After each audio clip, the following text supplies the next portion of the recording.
Friday, and this is the vibes over here, and this is my homemade Easter bun. Very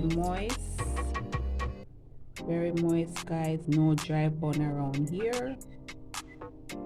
And the video of this pickle will be up maybe tomorrow, and my fried fish.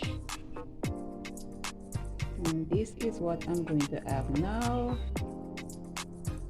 So happy Easter, stay safe, and enjoy the holidays with your loved ones.